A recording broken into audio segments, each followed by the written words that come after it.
So yun mga kapatid, grabe, nandito tayo ulit sa LAG Malabon. So ayan, sparring. Yung walang damit si Gerald Thayer, isang professional boxer. So itong nakapulang head guard is John Carl Rua. So yun yung minutes natin nung nakaraan kasi may laban sa SPOA, National SPOA. So yun, maganda ang palitan.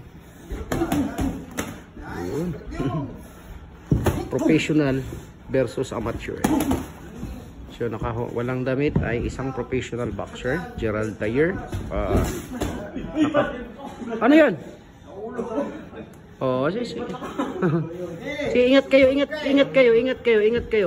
Sige, ingat kayo. Normal yan. So, last round, fourth round sparring nila kayo. So, yun, kahit-batan, pero tuloy pa din. So, ganun talaga. Kasama yan. Sit up, Carlo. Sit up mo. Professional versus amateur. Okay. Yun ba? Ganda. Saan ka naman?